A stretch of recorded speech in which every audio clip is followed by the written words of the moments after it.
സമസ്ത കേരള ജംഇയ്യത്തുൽ ഉലമാ എന്ന സംഘടന,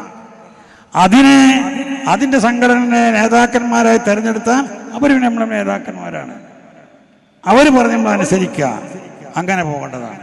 അതാണ് ബഹുമാനപ്പെട്ട വരക്കൽ മല്ലക്കത്തോയ ഈ പറഞ്ഞ മുസ്ലിയാർ അബ്ദുൽ വാരി മുസ്ലിം.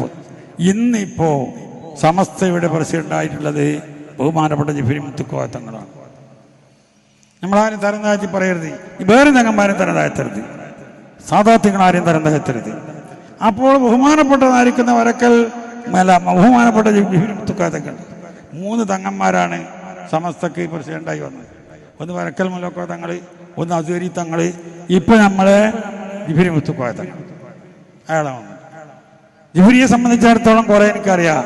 15 വർഷക്കാലത്തോളം എൻ്റെ നാട്ടിൽ താമസിക്കുന്നു.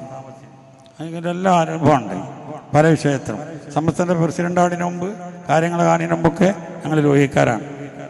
അപ്പം ഈ മഹാനായതായിരിക്കുന്ന ജിഫ്രി മുത്തുക്കോയ തങ്ങള് സമസ്തൻ്റെ പ്രസിഡന്റായി വന്നപ്പോൾ നമ്മൾ പിന്നെ സമസ്തൻ്റെ പ്രസിഡന്റായല്ലേ, സമസ്തനെ അംഗീകരിക്കുന്നതോട് അയാളെ പ്രസിഡന്റ് നമ്മൾ അംഗീകരിക്കണം.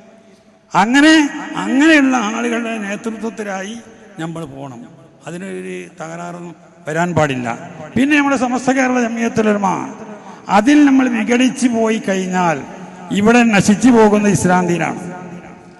പിന്നെ ഇസ്ലാമിൻ്റെ വളർച്ച മുരടിച്ചു പോകും. അത് മുരടിച്ചു പോകാതിരിക്കണമെങ്കിൽ എന്ത് വേണം? എല്ലാവരും ഒറ്റക്കെട്ടമായി സിൻഫാനി മിൻ ഉമ്മത്തി ഇദാ സലഹ സലഹന്നാസു കുല്ലുഹും വഇദാ ഫസദ ഫസദന്നാസു കുല്ലുഹും. പറഞ്ഞില്ലേ, 2 വിഭാഗം ഉമ്മത്തികളിൽപ്പെട്ട ആൾക്കാർ ഇതാ സലഹന്നാസു കുല്ലുഹും, അത് രണ്ടും ശരിയായാൽ ഒരു പ്രശ്നവുമില്ല. വഇദാ ഫസദ ഫസദന്നാസു കുല്ലുഹും, ആൾക്കാർ മുഴുവനും കേടുവരും. ആ കേടുവന്ന രൂപത്തിലേക്കുള്ള പ്രവർത്തനം നമ്മളെ ഭാഗത്തുണ്ടാകാൻ പാടില്ല. നമ്മൾ ഒറ്റക്കെട്ടായി അഹ്ലുസുന്നത്തി വൽ ജമാഅത്തിന്റെ പ്രവർത്തകന്മാരായി മുന്നോട്ട് പോകണം. നാട്ടിലും എല്ലാ സ്ഥലങ്ങളിലും പ്രവർത്തനം ഉണ്ടാകണം. അത് നമ്മൾ ചിന്ന ഭിന്നമായി പോകരുത്. അതിൻ്റെ കേട് ദീനിനായിരിക്കുമെന്ന് ഈ സമയത്ത് ഉണർത്തുകയാണ്. പിന്നീട് ദീർഘിച്ച് സംസാരിക്കേണ്ട സമയമല്ല. ഞങ്ങളോട് പലപ്പോഴും സംസാരിക്കും.